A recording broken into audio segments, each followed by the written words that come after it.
आज की जो हमारी ये क्लास है, ये क्लास समाजकारी के अंतर्गत एमपी सेट, यूजीसी नेट और उत्तराखंड मेडिकल सोशल वर्क के स्टूडेंट के लिए क्लास है। और ख़ासकर ध्यान रखेंगे, इम्पॉर्टेंट चीज़ों पर मैं आप लोगों से बातचीत कर रहा हूँ। और ये आज लास्ट क्लास है थ्योरी की, समाज कार्य थ्योरी की जो क्लास है, आज ये अंतिम क्लास है। ठीक है। एक यहाँ पर दिया गया है कि संघर्ष का सिद्धांत। आपको पता है संघर्ष का सिद्धांत किसने दिया है? सिद्धांत, बिल्कुल। आपने यहाँ जो जवाब दिया है, कार्ल मार्क्स का नाम दिया है और करेक्ट जवाब। कई बार पेपर में आ चुका है कि संघर्ष का सिद्धांत किसने दिया है, और कार्ल मार्क्स का नाम आता, आप इजीली लगा भी लेते हैं। जिसे पहली बार कार्ल मार्क्स के द्वारा विकसित किया गया था, और ये एक सिद्धांत है कि सीमित संसाधनों के लिए प्रतिस्पर्धा के कारण समाज जो है सतत संघर्ष की स्थिति में रहता है। जो सीमित रिसोर्सेज हैं, इस वजह से, मतलब संसाधनों का अभाव है, इनका कहने का अर्थ ये है, और जिसकी वजह से समाज में लगातार ये संघर्ष की स्थिति बनी रहती है।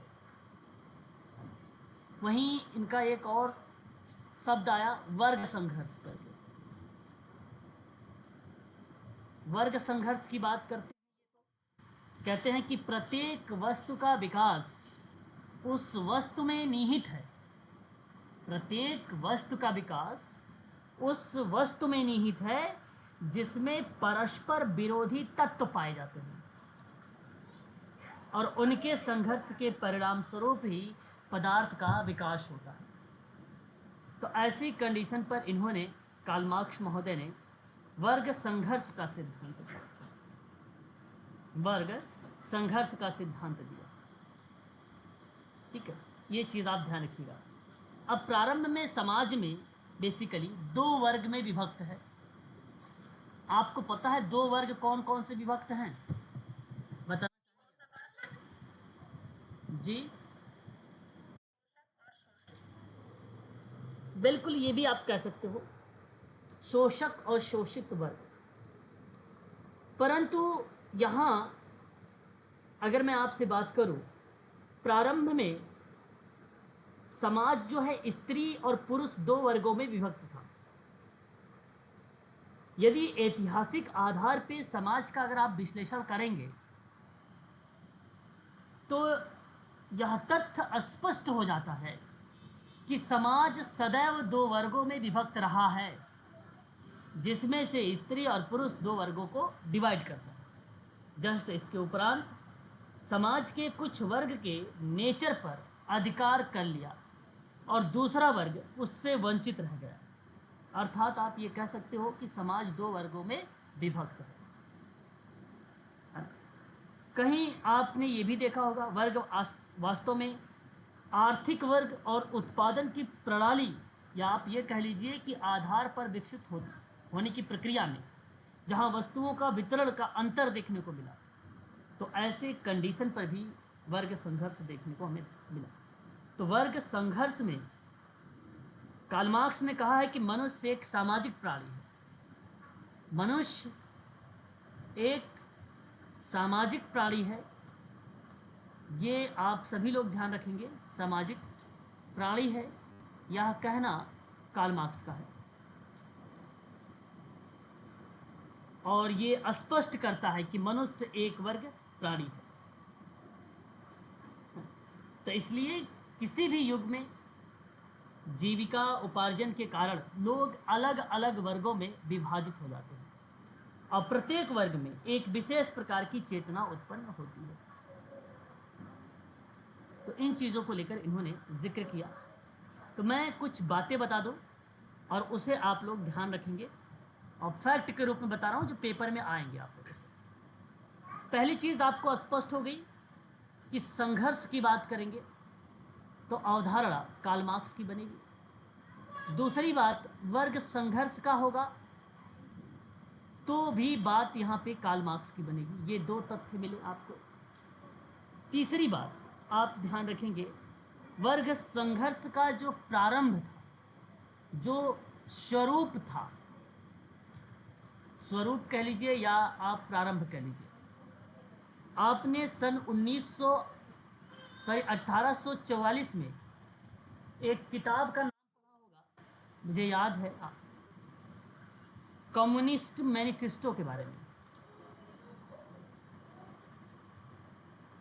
मैनिफेस्टो के बारे में बात सत्य है। क्या आपने कम्युनिस्ट मैनिफेस्टो के बारे में पढ़ा है? तो 1844 नहीं होगा, 1848। हाँ 1848 होगा। 1848 में यहाँ दो विद्वान आए थे। दोनों विद्वानों का नाम आपको ध्यान रखना होगा। एक का नाम क्या है? एक का नाम है कार्ल मार्क्स। Karl Marx. और दूसरे का नाम फ्रेडरिच एंजल्स। एंजल्स, ये दो नाम आप ध्यान रखेंगे। दोनों के सहयोग से जर्मन लैंग्वेज में ये किताब 21 फरवरी 1848 को ये किताब आई थी। 1948 मत लगाइएगा, 1848 लगाइएगा, ध्यान रखिएगा। अब इस किताब में कहा कि जिस वर्ग के हाथ में उत्पादन के साधन होते हैं वह शोषक और शासक बनकर श्रमिक वर्ग का निर्धन बना देते हैं। श्रमिक वर्ग को निर्धन बना देते हैं। तो इसी किताब में अभी किसी बच्चे ने बताया भी था, दो शब्द, एक शोषक और एक शासक। शासित को ये शोषक ही कहेंगे। तो ये दो शब्द आपको ध्यान रखना होगा। इसको आप मजदूर को रिप्रेजेंट कर सकते हैं और इसको आप शासक को क्या कर सकते हैं? मालिक। देखिए, दोनों वर्गों के हितों में विरोध होने के कारण एक दूसरे के प्रति घृणा और शत्रुता की भावना पनपती है। ये बात आप जानते भी हैं कि शोषित वर्ग अपने संगठन बनाकर शक्ति केंद्रित करता है। दूसरी ओर शासक वर्ग राज्य सत्ता के प्रयोग से इस शक्ति के दमन का प्रयत्न करता है। तो मानव समाज में मालिकों और दासों में संघर्ष हुआ है, इस बात से आप लोगों को सहमत होना चाहिए। प्रारंभिक काल में शोषित वर्ग कहलाएगा ना जी, मजदूर शोषित वर्ग कहलाएगा। यस यस, वही तो संगठन बनाकर शक्ति केंद्रित करते हैं।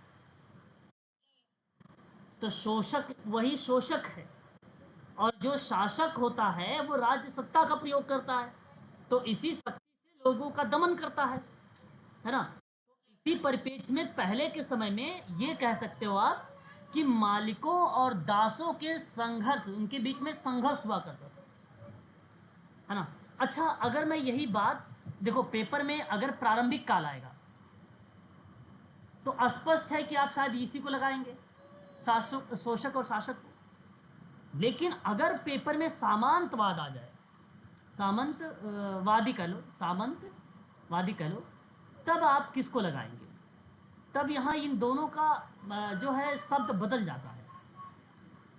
सामंतवादी युग में विरोध की जो चरम सीमा थी वो सामंतों और भूमिहीन किसानों के थे। तो इसलिए सामंतवाद में एक शब्द जरूर ऑप्शन में लिखा रहेगा, जो है सामंतों या सामंतों, और एक शब्द जरूर लिखा रहेगा आपको भूमिहीन किसान, ये शब्द लिखा रहेगा। तो प्रश्न का पैटर्न अलग अलग तरीके से रहता है और उन्हीं के आधार पर ये जो है ऑप्शन का चुनाव होता है। तो हिंसात्मक संघर्ष रूप में ही देखने को ये चीज़ें मिली। फिर कार्ल मार्क्स की बात करें आगे, तो आधुनिक वर्ग संघर्ष आया। अब अगर पेपर में आपसे पूछ ले आधुनिक वर्ग संघर्ष, एक भी पॉइंट छोड़ूंगा नहीं आप लोगों को, सारी पॉइंट मैं लिखवा दूंगा, सारी पॉइंट आप लोगों को बता दूंगा मैं। आधुनिक वर्ग संघर्ष की बात तो देखो औद्योगिकीकरण, नगरीकरण, ये शब्द रिलेट होगा जब आपके पेपर में सिंपल सी बात है पूछ ले कि औद्योगिकीकरण और नगरीकरण तथा यातायात के साधनों के विकास के कारण पूंजीवादी व्यवस्था प्रारंभ हुई। अब इसी पूंजीवादी व्यवस्था के बड़े पैमाने पर उत्पादन और एकाधिकार प्रवृत्तियां जो है विकसित हुई।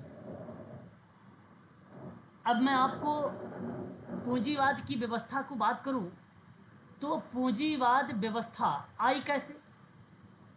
3 शब्द याद रखें। एक शब्द आपको याद रखना होगा औद्योगिकी, और दूसरा शब्द क्या याद रखेंगे आप लोग? नगरीकरण, और तीसरा शब्द याद क्या रखेंगे आप लोग? यातायात के साधन। इनका जब विकास हुआ, इनका क्या हुआ? विकास हुआ। इनका विकास हुआ तो यहीं से स्टार्ट हुआ पूंजीवाद, यहीं से स्टार्ट हुआ पूंजीवाद। अब पूंजीवाद, जो पूंजीवाद शब्द है, इसी परिप्रेक्ष्य में कार्ल मार्क्स ने एक बात कही है, मैं उसको नोट करना चाहूँगा कि पूंजी वह धन है ना? पूंजी वह धन है जिसके द्वारा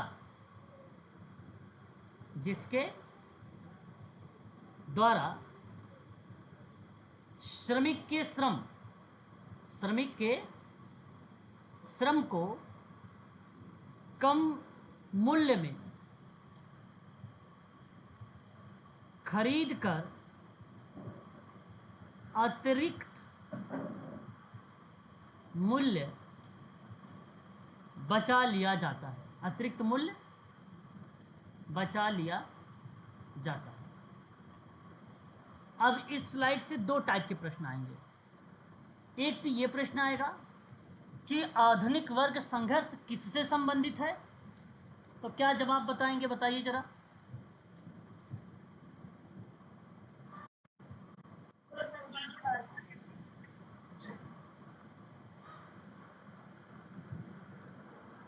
क्या? पूंजीवादी। ओके। दूसरी बात, अब पूंजीवादी विकास के लिए जो संघर्ष का पार्ट बना है पूंजीवादी व्यवस्था का प्रारंभ, वो किन के विकास से बना है? औद्योगिकी, नगरीकरण और यातायात के साधन। ये 2 प्रश्न हुए तैयार आपके। तीसरा प्रश्न कि कार्ल मार्क्स का विचार, मार्क्स का मत कहता है कि पूंजी वह धन है जिसके द्वारा श्रमिक के श्रम को कम मूल्य में खरीद कर अतिरिक्त मूल्य बचा लिया जाता है ना? तो पूंजी का मतलब यही हुआ कि मान लीजिए आप किसान हैं, कोई व्यापारी है, अब आपसे कम मूल्य पर आपसे सामान खरीद लेता है कम मूल्य पर, तो वहाँ अतिरिक्त मूल्य बचा लेता है ना? और अतिरिक्त मूल्य कई परिप्रेक्ष्य में आता है, पेपर में, बट यहाँ से अप्लाइड प्रश्न बनाए जाएंगे कुछ इसी टाइप से रहेंगे। तो पूंजीपति वर्ग राज्य सत्ता के द्वारा सर्वहारा वर्ग को कुचलता रहता है। अब देखिए 2 बात और यहाँ पे निकल के आई। मैं कम्युनिस्ट मैनिफेस्टो की बात करूँ, जैसा कि आपने अभी ऊपर देखा है यहाँ पे, सामंतवाद में सामंतों का, भूमिहीन किसानों का, प्रारंभ काल में शोषक और शासक का। अब एक और नाम यहाँ पे देख रहे हैं आप, और वो नाम ये है, एक तरफ मिलेगा आपको पूंजीपति वर्ग, यह आधुनिक वर्ग संघर्ष में मिलता है, और दूसरा क्या मिलेगा आपको? सर्वहारा वर्ग। अच्छा, सर्वहारा वर्ग क्या मैं श्रमिकों को रिलेट करा सकता हूं? यस। अब पूंजीपति में मैं क्या शासक को रिलेट करा सकता हूं? करेक्ट बात। तो यहाँ हमेशा पूंजीपति वर्ग के जो लोग हैं राज सत्ता के द्वारा सर्वहारा वर्ग को कुचलते रहते हैं। मार्क्स ने कहा कि पूंजीवादी समाज व्यवस्था में स्वार्थ का बोलबाला है और पैसा ही सब कुछ है, व्यक्ति का कोई मूल्य नहीं है। और ये बात आज आधुनिक समाज में लागू भी होती है। और इसी वजह से आधुनिक वर्ग संघर्ष का कॉन्सेप्ट पूछे किसने दिया है, तो नाम आप लोगों को लगाना है कार्ल मार्क्स का। धर्म, राजनीति, राष्ट्रीय विकास का नाम लेकर सर्वहारा वर्ग का शोषण किया जाता है। भलीभांति तरीके से जी,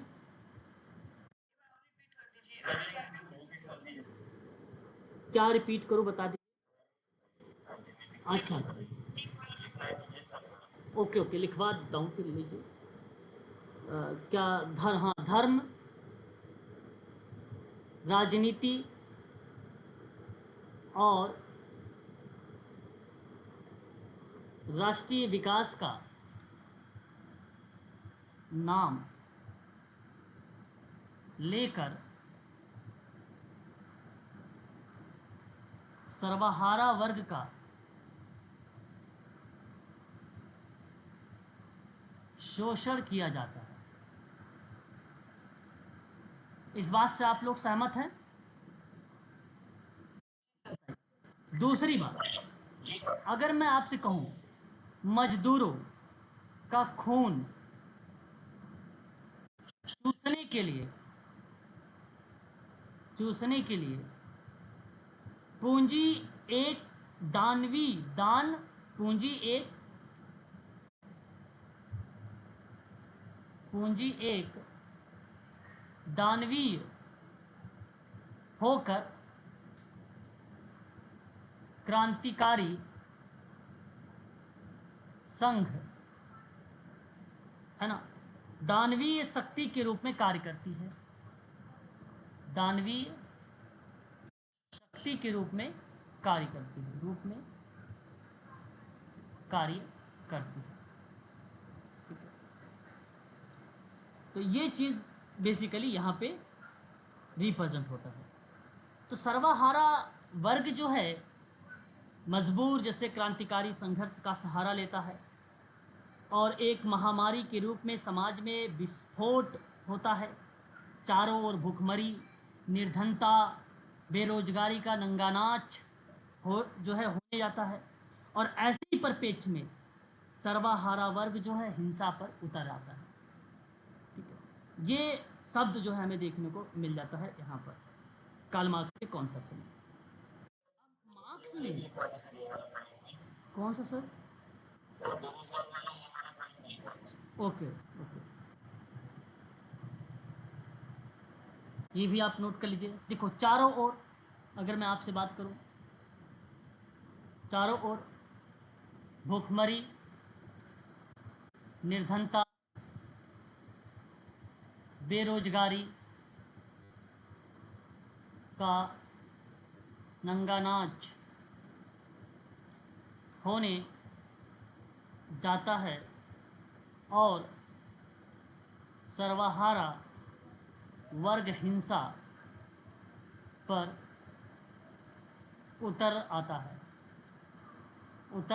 है। रीजंस ये होता है। तो मार्क्स का विश्वास है कि पूंजीवादी व्यवस्था का विकास सर्वहारा वर्ग को निश्चय ही एक दिन अजय शक्ति के रूप में संगठित कर लेगा। बट ऐसा देखने को मिलता नहीं है ना। ऐसा एक मानक है, एक कथन है, आप ऐसा कह सकते हैं। ठीक है, तो ये एक इम्पॉर्टेंट चीज़ है। और दूसरी बात, मार्क्स ने मानव इतिहास के युगों को ध्यान में रखकर कुछ युगों को वर्गों में उल्लेख किया है।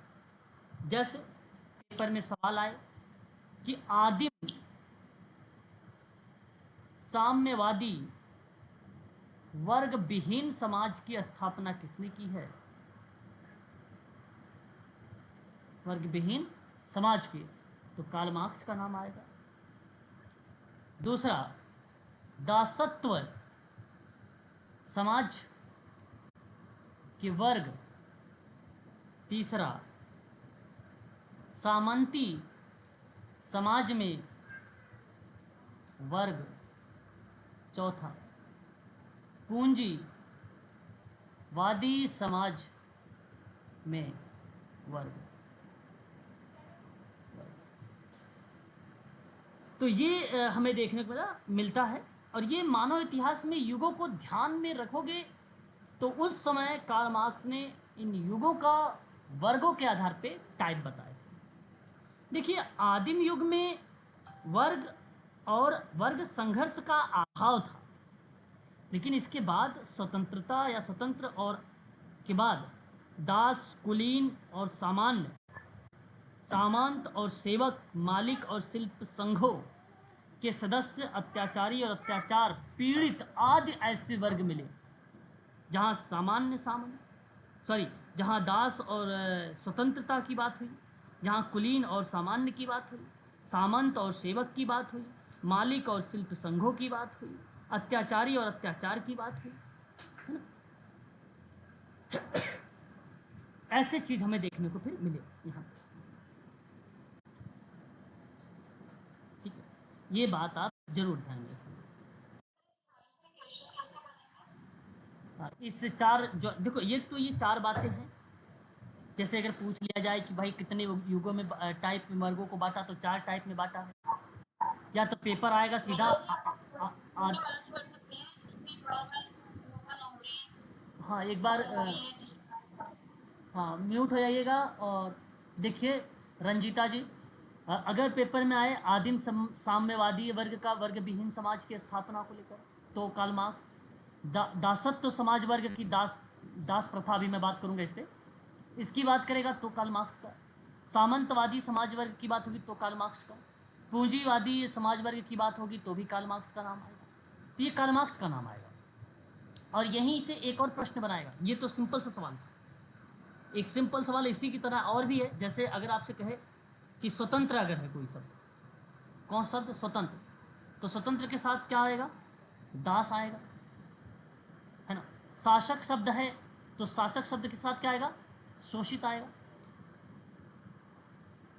एक कुलीन शब्द है, कुलीन शब्द के साथ क्या आएगा? सामान्य शब्द आता है, सामान्य। और सामंत शब्द है तो क्या नाम आएगा? सेवक। और मालिक शब्द आता है तो उसके साथ नाम क्या आएगा? शिल्प संघ।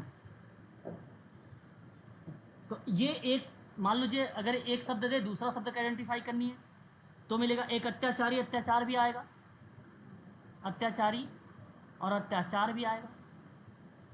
ऐसे शब्द हमें कार्ल मार्क्स के शब्दों में देखने को मिलते हैं, है ना। एक मार्क्स ने बुजुर्वा, क्या शब्द याद रखना मार्क्स का, मैं यहाँ पे नोट कर देता हूँ। बुजुर्वा, ठीक है। शब्द का और सर्वहारा,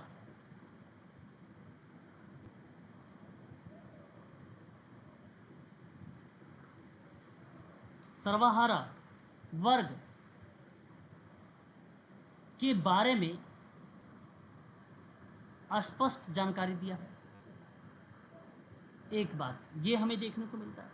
और ये यूजीसी नेट में 2020 या 21 में ये आ चुका है सवाल, जो मैंने यहाँ पर तथ्य के रूप में रिलेट कराया है आप लोगों को। स्पष्ट है कि शायद आप लोगों को ये बातें सही तरीके से समझ में आ गई होगी कार्ल मार्क्स के बारे में।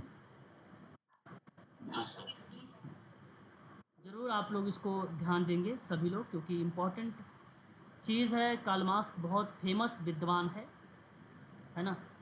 इसके सिद्धांत से कई बार पेपर में जो है सवाल पूछे जा चुके हैं, और आने वाले टाइम में भी आप लोगों से ये पूछे ही जाएंगे।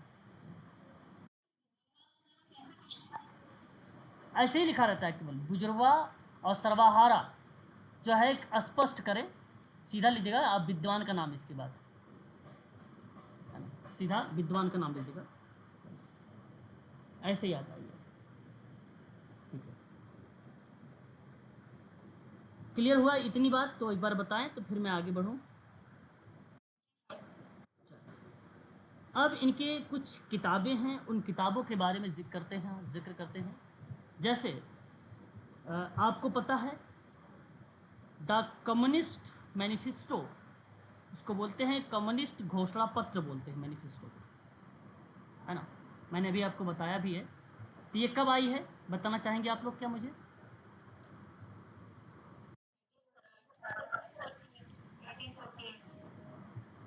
ओके, 1848।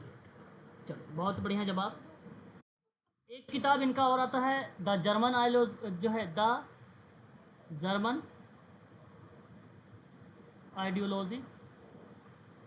ये किताब कब आई है? शाबाश, बहुत बढ़िया बहुत बढ़िया।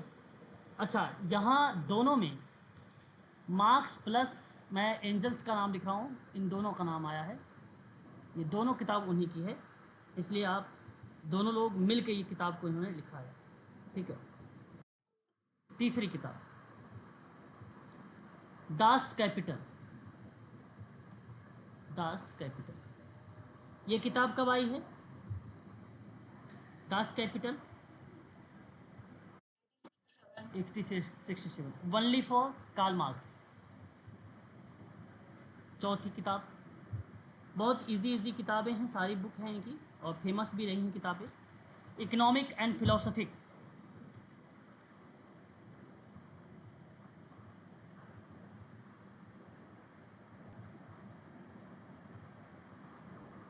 ओनली कार्ल मार्क्स का नाम, 1844, कार्ल मार्क्स का नाम। ये बात आप ध्यान रखेंगे।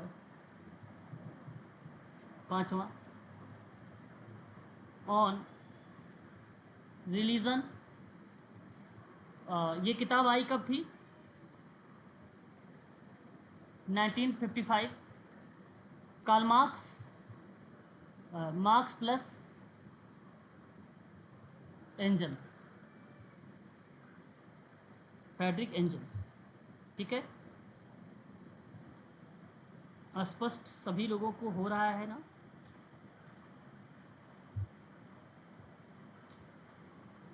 बता दीजिए।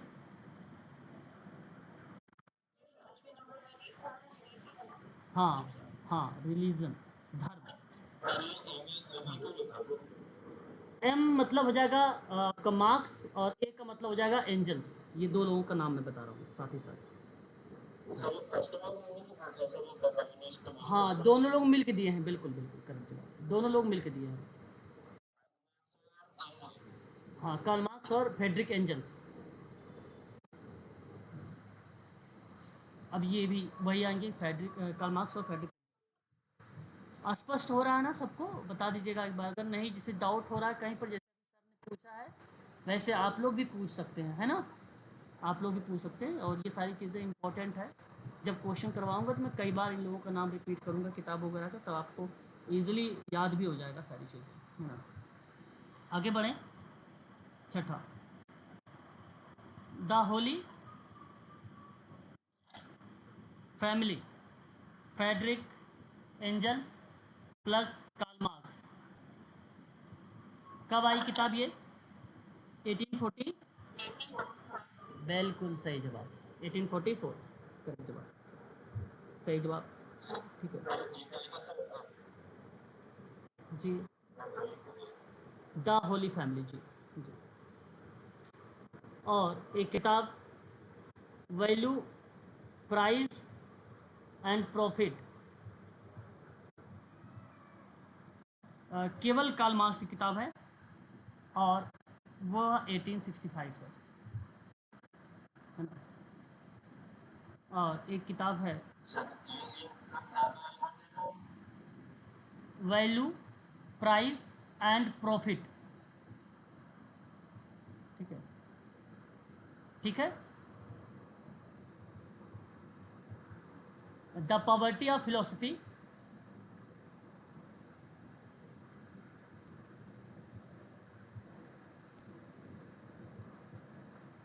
वल्ली कार्ल मार्क्स की किताब है ये, 1847, 1847। ठीक है।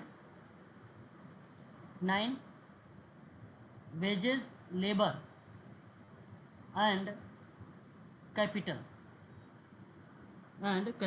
वल्ली कार्ल मार्क्स का नाम 1849 1849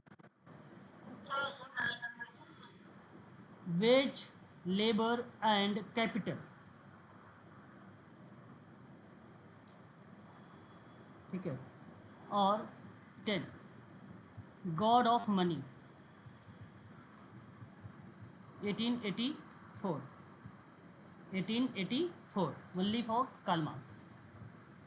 बस 10 किताब, 10 के 10 इम्पॉर्टेंट है, ये हम लोगों से पेपर में भी हो सकता है मिल जाए, ठीक है।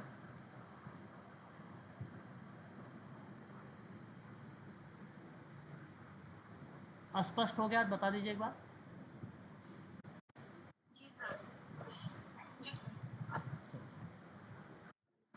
तो ये कार्ल मार्क्स का था जो मैंने अभी आपसे जिक्र किया है।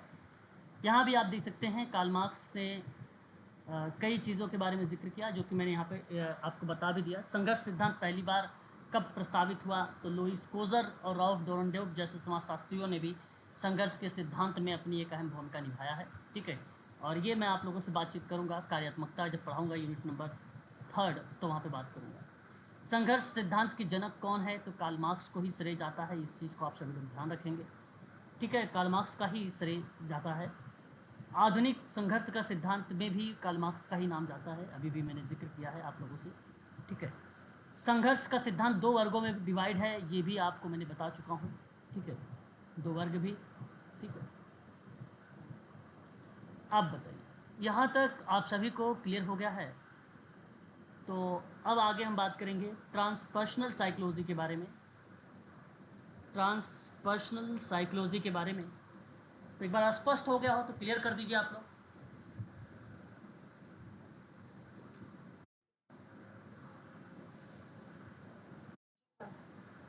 हाँ, तो कार्ल मार्क्स के बारे में इतना पढ़ के जाइए आप, कोई दिक्कत नहीं होगी और आप आसानी से 10 किताब अगर याद है, का सिद्धांत याद है, तो आप आसानी से उसके प्रश्नों को आसानी से टच कर। बाकी तो और भी जहाँ क्वेश्चंस वगैरह आएंगे और नाम वगैरह आएंगे वहाँ मैं आप लोगों से इसके बारे में जिक्र करूँगा। ऐसा नहीं है कि बस यही पढ़ा दिया तो कार्ल मार्क्स अब दोबारा नहीं पढ़ाऊँगा। और भी चीज़ें जो दिमाग में अभी स्किप हो रही है उस समय आएगा तो मैं आप लोगों को भी उस समय मैं आप लोगों को बताता चलूँगा साथ ही साथ, ठीक है।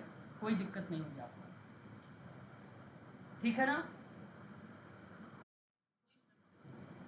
चलिए, अब यहाँ पे आप एक चीज़ और नोट कर लीजिए आप सभी लोग, ट्रांसपर्सनल साइकोलॉजी के बारे में। ट्रांसपर्सनल साइकोलॉजी के बारे में आप लोग इसे भी नोट कर लीजिए, इम्पॉर्टेंट चीज़ है, ये भी हमारे पेपर में जो है हम लोगों से पूछा जाता है, ठीक है। ट्रांसपर्सनल साइकोलॉजी, इसका मतलब क्या होता है जानते हैं आप लोग?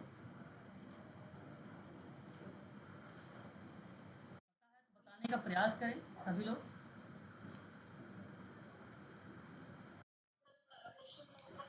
पारदर्शी, अच्छा, यानी आप तो यहाँ पे चलिए कुछ हद तक आप सही गए हैं, शब्दों को संधि विच्छेद करते हुए आप समझने का प्रयास कर रहे हैं, बिल्कुल बहुत बढ़िया। और भी कोई लोग बताएं जरा। चलिए मैं बताता हूँ, फिर ध्यान से सुनिएगा आप सभी लोग, इंपॉर्टेंट चीज़ें हैं, इसको भूलना भी नहीं है आप लोगों को, ठीक है ना। ट्रांसपर्सनल साइकोलॉजी, देखिए ये बेसिकली अगर मैं आपसे बात करता हूँ, इसी को कहीं कहीं अगर मैं बात करूँ आप लोगों से, इसी को कहते हैं पारस्परिक मनोविज्ञान, कहीं कहीं आध्यात्मिक मनोविज्ञान। ट्रांसपर्सनल का तात्पर्य ये होता है कि सामान्य अवस्थाओं की जांच करना, सामान्य अवस्थाओं की जांच करना, है ना। यहाँ सन 1968 में अब्राहम मैस्लो ने उन लोगों में से थे जिन्होंने ट्रांसपर्सनल मनोविज्ञान का मानवतावादी मनोविज्ञान से अलग करने के लिए मनोविज्ञान में चौथी शक्ति के रूप में घोषित किया। ट्रांसपर्सनल शब्द की शुरुआत का उपयोग का जो श्रेय है वो बेसिकली ध्यान रखिएगा आप सभी लोग, ट्रांसपर्सनल शब्द ध्यान रखिएगा, ट्रांसपर्सनल शब्द ध्यान रखिएगा, पता चले ट्रांसपर्सनल साइकोलॉजी ध्यान रखना है आप लोग। तो नाम स्टेनिस्लाव ग्रोफ और एंटोनियो सुटजे, सुटजे नाम आता है इनका, इनकी भूमिका हमें देखने को मिलती है। मतलब ये होता है कि एकाग्रता के साथ मनोविज्ञान में व्यक्ति शिक्षा जो आध्यात्मिक और उत्कृष्ट मानवीय अनुभव है उसको शामिल करे।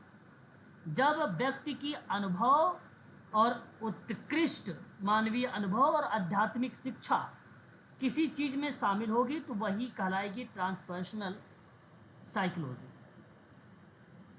मानव अनुभव, आध्यात्मिक और पारलौकिक पहलुओं का अध्ययन करता है ट्रांसपर्सनल मनोविज्ञान। मानव अनुभव लिख दूं, बता दीजिए।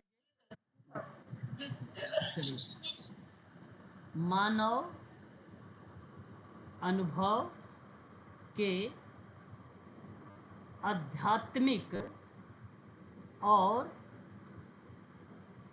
पारलौकिक पहलुओं के अध्ययन पर केंद्रित है और यह आपका क्या कहलाएगा, ट्रांसपर्सनल मनोविज्ञान।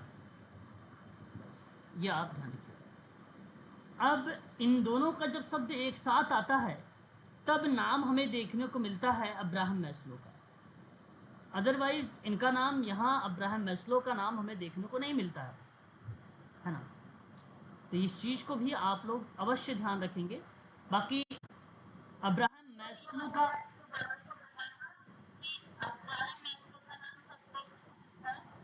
ट्रांसपर्सनल साइकोलॉजी में यहाँ पे साफ शब्दों में लिखा है, ठीक है, मैस्लो। ये एक तो ये स्पष्ट हुआ कि ट्रांसपर्सनल मनोविज्ञान में सन 1968, नाम भी लिख लीजिए 1968, ये तय हो गया कि ये चीज़ें हमें देखने को मिलती है, ठीक है। फिर आगे हम बात करते हैं। अब आपको एक चीज़ और बताता हूँ, अब्राहम मैस्लो की जो थ्योरी बड़ी फेमस रही, सोशल वर्क में आती है।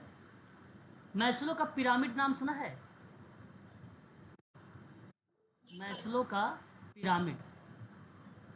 अब पिरामिड जैसे ही आता है तो आपके दिमाग में एक पिक्चर बनती है कुछ इस तरीके की।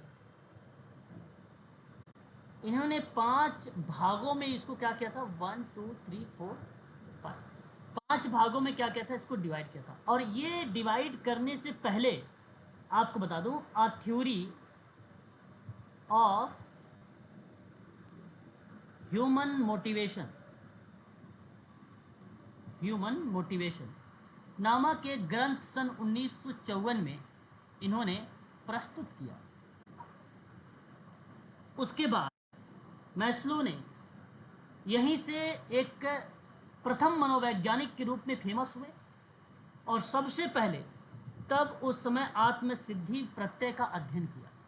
अध्ययन किसका किया? अध्ययन किसका किया? आत्म सिद्धि प्रत्यय का अध्ययन किया। ये आप ध्यान रखिए। अब अब्राहम मैस्लो ने 5 भागों में बात किया। तो पहली अवस्था का इन्होंने जो नाम दिया उसको बोला शारीरिक आवश्यकता। क्या बोला?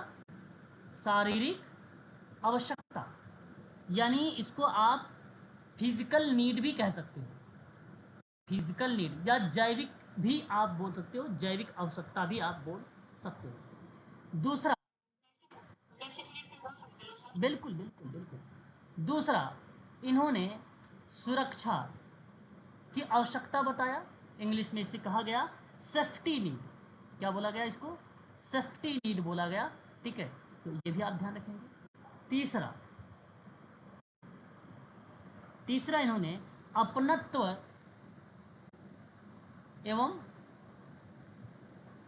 स्नेह की बात किया, यानी अपनत्व एवं प्यार की आवश्यकता, ठीक है, इसके जिक्र किया। और चौथा, इन्होंने रिप्रेजेंट किया सम्मान की आवश्यकता। किसका? सम्मान की आवश्यकता। इसको क्या बोलते हैं? स्टीम बोलते हैं। क्या बोलते हैं इसको? स्टीम बोलते हैं।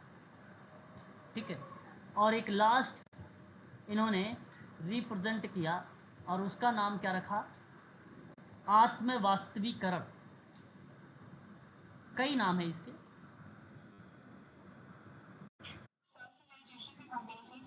हाँ, इसको इंग्लिश में सेल्फ एक्चुअलाइजेशन कहेंगे।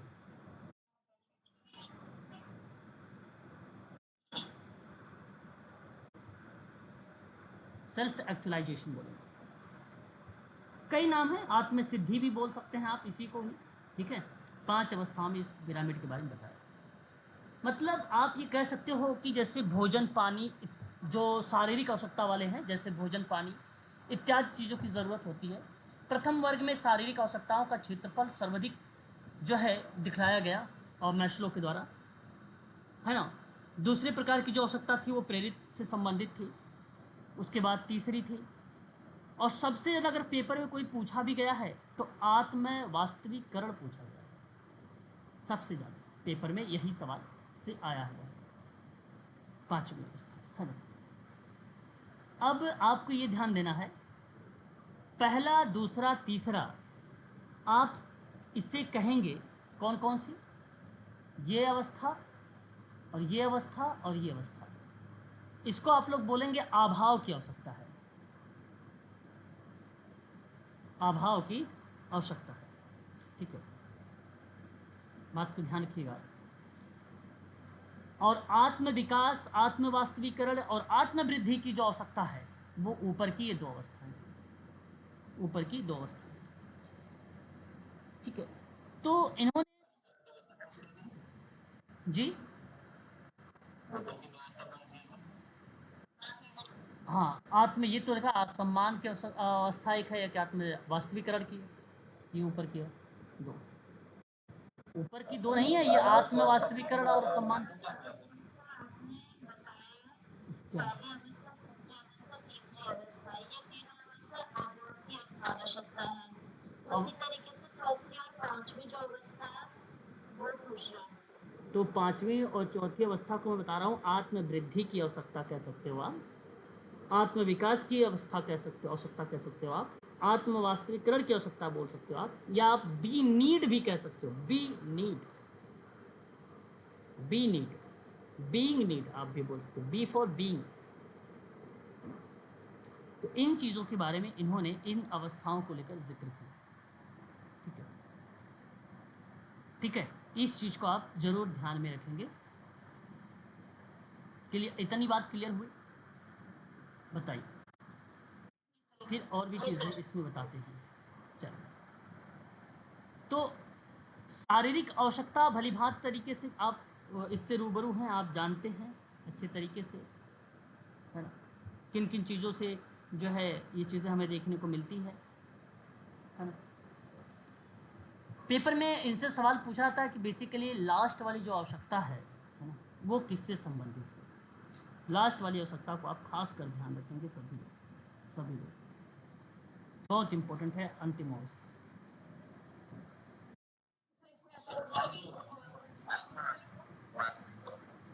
आत्म वास्तविकरण, आत्म प्रत्यक्षीकरण, स्वप्रत्यक्षीकरण, कई नाम इसके हैं, आप बोल सकते हैं किसी नाम से।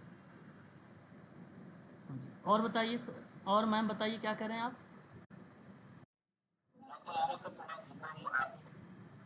नाम इसके सर कई हैं, लिखवा देता हूँ। इसके कई नाम हैं, आप उसे ध्यान रखिएगा। स्व प्रत्यक्षीकरण भी इसे कहते हैं। इसी स्व को आत्म प्रत्यक्षीकरण भी बोलते हैं, या स्व आप वास्तविकरण भी कहते हो। ठीक है, आत्म वास्तविकरण भी आप बोल सकते हो। ठीक है, यह अवस्था जो है बेसिकली पिरामिड है, मैस्लो का पिरामिड, बहुत फेमस पिरामिड है, थ्योरीज के नाम से जाना जाता है ना। हर अवस्था के बारे में आप जरूर ध्यान रखें।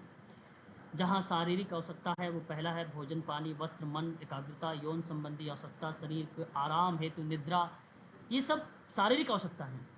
सुरक्षा की आवश्यकता क्या है? प्रथम चरण की आवश्यकता की जैसी पूर्ति हो जाएगी तब अपने आप को अस्तित्व की चिंता होने लगती है और अपने अस्तित्व की महत्व को जानने लगता है, जिस कारण वह जीवन मृत्यु के संबंध में सोचने लगता है। अपने जीवन की स्थिरता प्रदान करने के लिए उसे एक दूसरे चरण की आवश्यकता महसूस होने लगती है। फिर एक आती है स्नेह, जिसको हमने प्रेम और संबंध की आवश्यकता बताया। व्यक्तियों की अपनी आवश्यकताओं की पूर्ति के लिए अन्य व्यक्तियों की आवश्यकता होती है। फिर वो उन समस्त आवश्यकताओं की पूर्ति करता है। वो बेसिकली अकेले नहीं रहना चाहता है, जिस कारण वो अपने परिवार का निर्माण करता है और समाज के साथ विभिन्न प्रकार के संबंधों की स्थापना करता है। पत्नी, भाई, बहन, प्यार, दोस्त इत्यादि चीज़ें जो है इसके अंतर्गत फिर आ जाती हैं। फिर एक सेल्फ रिस्पेक्ट, आत्मसम्मान की आवश्यकता जो थी चौथी, वो बेसिकली अगर जिक्र करता है तो समाज में गौरवपूर्ण तरीके से जीवन यापन करने के लिए, ठीक है, आत्मसम्मान की आवश्यकता को वो महसूस करता है ना। और साथ ही साथ खुद को विशिष्ट दिखाने की आवश्यकता पूर्ति करने का प्रयास करता है। मैस्लो ने कहा है कि मनुष्य जीवन पर्यंत इन 4 चरणों की प्राप्ति हेतु सदैव क्रियाशील रहता है, सदैव क्रियाशील रहता है। और अंतिम अवस्था आत्म बोध होती है, जिसको आप सेल्फ एक्चुअलाइजेशन कहते हो या आत्म वास्तविकरण भी बोलते हो। ये बेसिकली आत्मबोध मनुष्य की आवश्यकता का अंतिम चरण है। इसमें मनुष्य का आत्मबोध तब होता है जब वह अपने चारों चरणों की पूर्ति कर लेता है।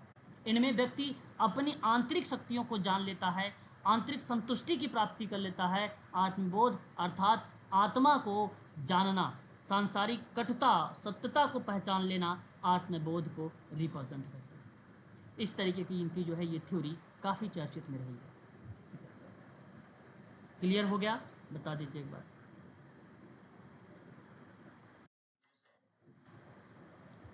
ठीक है, ये चीज़ें आपको ध्यान रखना है। आगे बढ़ते हैं।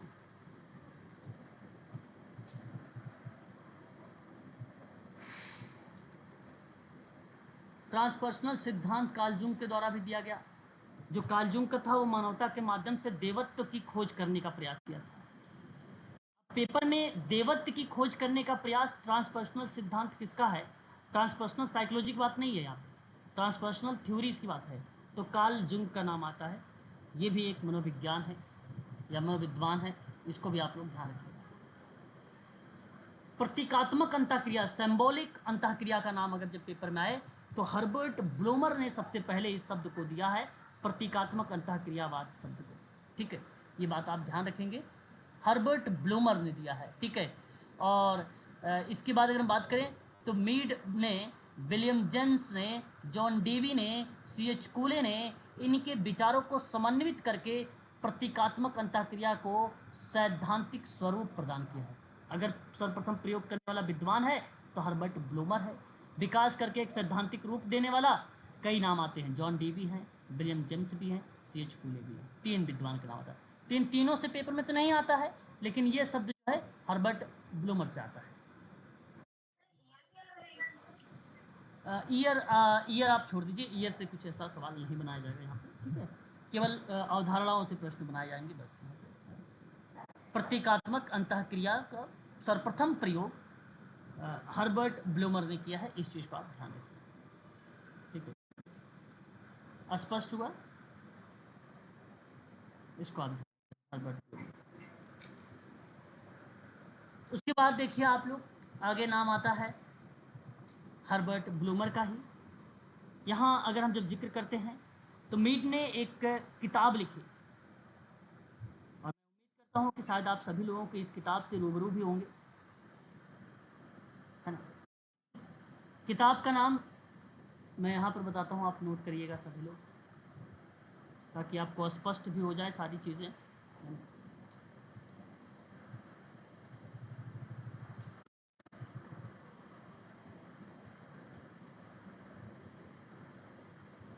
माइंड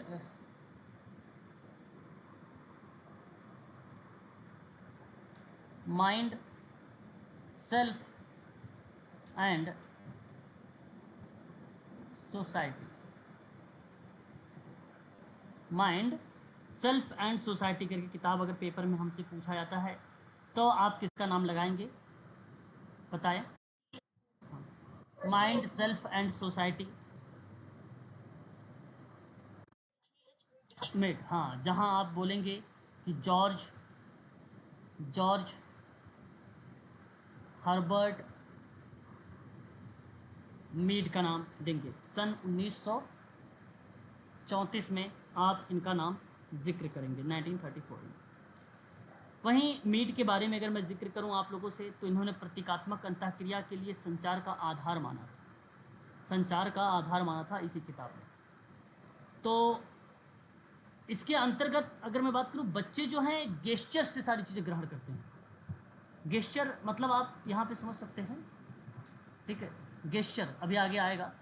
तो मीड ने आत्म के विकास के लिए मैं और मुझे आई एंड मी, महत्वपूर्ण अन्य तथा सामान्यीकृत अन्य जैसी अवधारणाओं को प्रतिपादन किया। मैं और मुझे के अंतःक्रिया के बीच स्व का निर्माण किया। तो पेपर में कभी कभी मैं, मुझे और स्वयं की अवधारणा की बात आएगा तो किसका नाम आएगा? GH मीड का नाम आएगा। ठीक है, ये बात ध्यान रखेंगे आप सभी लोग, ये हमारे लिए काफ़ी इम्पोर्टेंट रहेगा। ठीक है, हमारे लिए काफ़ी इम्पोर्टेंट रहेगा ये सब। यहाँ देखिए फिर कहता है कि देखिए, सामान्यीकृत अन्य तात्पर्य में द्वितीयक समूह से है, और एक बालक समाजीकरण के दौरान 3 अवस्थाओं से गुजरता है। 3 अवस्थाएं कौन कौन सी हैं आप देख सकते हैं? एक नकल करने की अवस्था, एक नाटक की है, एक खेल की अवस्था है। ये 3 अवस्थाएं हैं, 3 अवस्थाओं से एक बालक जो है गुजरता है। ठीक है, अब नकल करने की अवस्था क्या है? नवजात शिशु सर्वप्रथम महत्वपूर्ण अन्य जैसे माता पिता के संपर्क में आएगा, अपने माता पिता भाई बहन की नकल करता है ना? तो बच्चे को अपने बारे में कोई जागरूकता नहीं रहती है, तो वह स्वयं का ज्ञान नहीं होता है, वह निष्क्रिय रूप से भूमिका को ग्रहण कर लेता है, तो वो नकल कर लेता है। प्ले स्टेज की बात करता हूँ नाटक के लिए, तो ये 2 वर्ष की उम्र में होता है। इसमें शिशु मुझे अर्थात सामूहिक रूप से परिवर्तित होता है। इस अवस्था में बालक स्वयं को व्यक्ति के रूप में ना देखकर वस्तु के रूप में देखता है। नकल की अवस्था को पुनः दोहराने में सक्षम होता है, जैसे कोई डॉक्टर बनने का नाटक करता है, टीचर बनने का नाटक करता है ना, पुलिस बनने का नाटक करता है। इस तरीके की प्रक्रिया बच्चे के अंदर यहाँ पर आ जाती है। और एक खेल की अवस्था है। खेल की अवस्था की अगर हम बात करते हैं, ये तीसरी है। बेसिकली अगर मैं बात करता हूँ इसमें, तो जहाँ नकल की अवस्था और नाटक की अवस्था को पूरा कर लेता है, वहीं सामान्यीकृत अन्य के साथ में खेल की अवस्था को भी पूरा करता है। खेल के माध्यम से सीखता है। जैसे अगर आप क्रिकेट खेलेंगे, बच्चा भी क्रिकेट खेलेगा, तो खेलते खेलते वो रूल रेगुलेशंस को जान लेता है। स्टिक होती है, 6 बॉल का ओवर होता है, स्टिक में लगेगी तो आउट हो जाएगा। ठीक है, इस तरीके की चीज़ों वो जान जाता है बालक। ठीक है, तो इस तरीके से वो खेल की अवस्था भी, यानी यहाँ से भी वो चीज़ें जो है अर्जित करता है। ठीक है, कूले ने मीड ने कूले की तरह ही मीड ने कूले की तरह ही समाजशास्त्र मनोविज्ञान दोनों ही दृष्टिकोणों को समन्वय किया। कूले ने आत्मदर्पण का सिद्धांत दिया, very very most important point अब आ गया कूले का, और इसी पर अपना विचार आधारित करते हुए मीड ने मैं और मुझे की अवधारणा को प्रतिपादित किया। ठीक है, तो ये चीज़ भी आपको ध्यान रखना होगा। ठीक है, बाकी आपने CH कूले के बारे में तो नाम तो सुना ही होगा। CH कूले की जो अवस्था है, मैं उम्मीद करता हूँ कि शायद आपने CH कूले के बारे में आत्मदर्पण सिद्धांत है वो चीज़ें आप लोगों को पता होगा। फिर तो बहुत बढ़िया है, बहुत अच्छी बात है। फेमस विद्वान है CH कूले। ठीक है, ये आ गया मानवतावाद का संप्रदाय। अच्छा, ये देखिए अब्राहम मैस्लो का नाम आ गया। भी अब्राहम मैस्लो के पिरामिड जो मैंने अभी आपको ऊपर बता दिया है। देखो, आत्मसिद्धि है, सम्मान है, स्नेह प्रेम है, सुरक्षा है, शारीरिक है। यहाँ पर देखिए 95% लोग हैं, यहाँ पर केवल 5% लोग पहुँचते हैं, क्योंकि ये समाज का सबसे उच्च स्तर का माना जाता है। ठीक है, ये चीज़ें मैंने आपको अभी भी बताया है। ठीक है, ये चीज़ें आप ध्यान रखेंगे।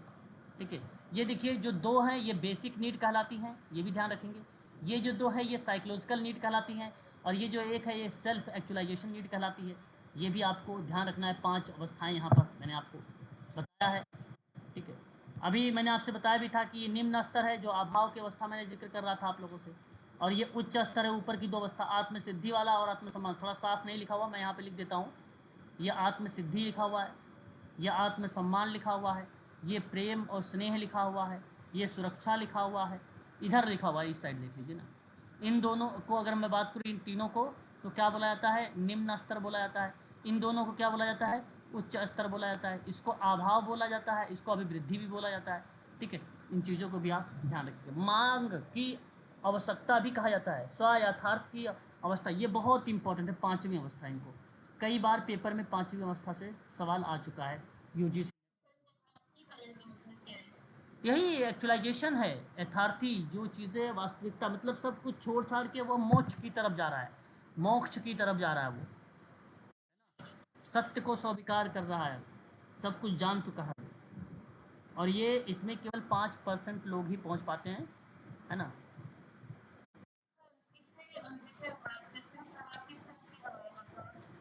देखिए सवाल इसमें अगर आप लोगों से बनाया जाएगा, पहले तो इसमें तो कई टाइप के सवाल बनेंगे, है ना, ठीक है। अब्राहम मैस्लो से संबंधित महत्वपूर्ण प्रश्न जो होंगे वो कई प्रकार के बनेंगे, है ना। क्या मैं प्रश्नों से एक बार रूबरू करवा दूं आप लोगों से? ओके, चलिए 5 मिनट है, पहले प्रश्न ही कर लेते हैं, बाकी जो है हो गया है, कंप्लीट हो गया है बस, ठीक है। कुछ अब नहीं रह गया है आप लोगों की। और भी जो थ्योरीज वगैरह हैं वो आपके यूनिट नंबर जब चलेगा 6 वाली यूनिट, चिकित्सा और मनोचिकित्सा समाजकार्य, तो वहाँ पर आपको कवर होगा थेरेपी के साथ, ठीक है। एक सवाल अगर मैं आपसे यहाँ पर प्रश्न करता हूँ, ठीक है, कई टाइप के यहाँ पे प्रश्न जो है हम लोगों से बनाए जाते हैं। पहला प्रश्न आपसे ये बनेगा कि आवश्यकता आवश्यकता के अनुक्रम का मैस्लो का सिद्धांत डैश से संबंधित है, ठीक है। नंबर 1 कार्य निष्पादन, नंबर 2 ज्ञान, नंबर 3 अभिवृद्धि, नंबर 4 अभिप्रेरणा। बताइए कौन सा सही होगा? अभी अभिप्रेरणा, ओके ओके, चलिए बहुत बढ़िया बहुत बढ़िया। यहाँ आपने जो अभिप्रेरणा शब्द का जवाब दिया है ना, ये करेक्ट जवाब दिया है मुझे आप लोगों ने, ठीक है। एक प्रश्न आपको अप्लाइड पूछ लेता हूँ, उसको भी बता लीजिए, ठीक है। ध्यान से देखिएगा क्वेश्चन। मानव आवश्यकताओं के निम्न उदाहरणों को उनके बढ़ते महत्व के पदानुक्रम में व्यवस्थित करें। नंबर 1 पॉइंट, दुर्घटनाओं के लिए बीमा, ठीक है। बी पॉइंट, दूसरों से मान्यता और सम्मान। सी, भोजन और आश्रय प्रावधान। डी, क्षमता को अधिकतम करके चुने हुए क्षेत्र में विशेष योग्यता प्राप्त करना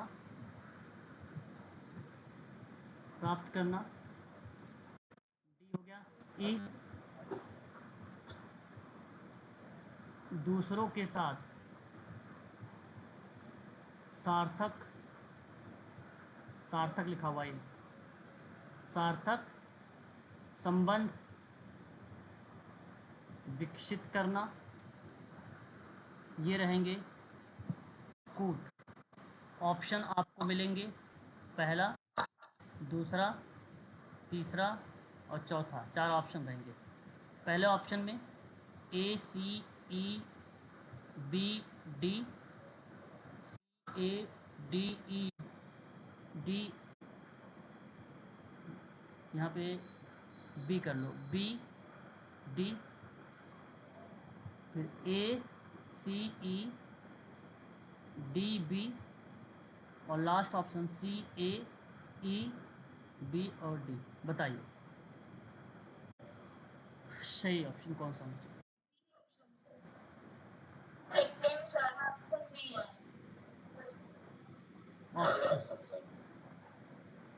ओके, थर्ड ऑप्शन। एक बार ज़रा ध्यान दीजिएगा, ध्यान दीजिए। कह रहा है कि भोजन और आश्रय कौन सी अवस्था में आएगा? भोजन और आश्रय कौन सी अवस्था में आएगा? पहली में, प्रथम में। या तो या तो आपका या तो आपका ये सेकंड होगा, या तो आपका ये फोर्थ होगा। इसलिए आपका पहला और तीसरा कट गया, है ना। ए की बात करते हैं तो फिर उसके बाद कहता है दुर्घटनाओं के लिए बीमा करना, यानी सुरक्षा वाला था, यानी ये भी ए है, ये भी ए है। आप देखो बी है और सी है आपके सामने। सी कहता है आपसे क्या? सी सी वाला ऑप्शन, सॉरी यहाँ पे सी नहीं, ई है ये, ई है, ई है। ई वाला ऑप्शन क्या कहता है? दूसरों के साथ सार्थक संबंध विकसित करना। और बी वाला क्या कह रहा है आपसे? कह रहा है दूसरों की मान्यता का सम्मान करना। तो सम्मान थोड़ी पहले आ जाएगा, बी को काट दीजिए आप। आपका ऑप्शन क्या हो जाएगा यहाँ पर? 4 इज आंसर। ठीक है, तो इस तरीके से जो है ये प्रश्न आपके सामने बनेंगे। इसका सही जवाब जो जाएगा वह ऑप्शन नंबर डी करेक्ट होगा, है ना, 4 वाला।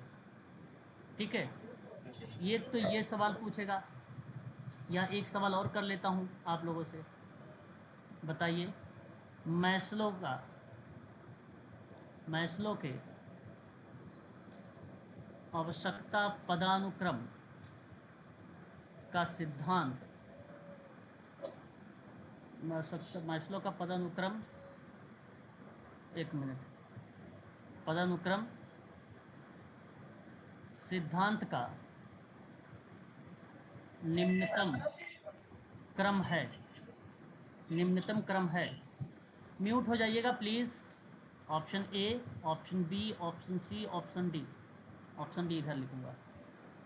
ऑप्शन ए आपसे क्या कहता है? सुरक्षा की आवश्यकता। ऑप्शन बी सम्मान की आवश्यकता। ऑप्शन सी आत्म वास्तविकरण की आवश्यकता। ऑप्शन डी शारीरिक आवश्यकता। बताइए निम्नतम कहाँ गया? निम्नतम क्रम कौन सा है?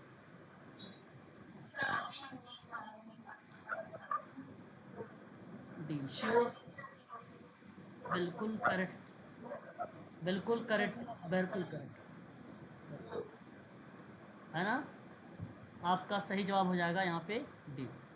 लेकिन अगर मैं यहाँ पर, अब ध्यान दीजिएगा थोड़ा सा, मैंने यहाँ पर लिख दिया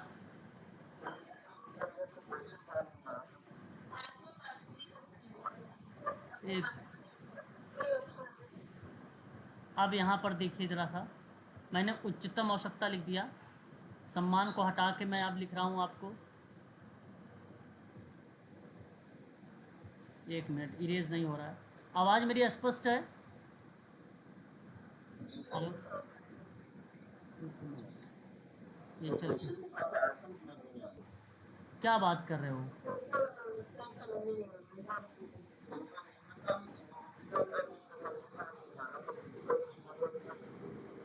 अरे भाई, अभी अभी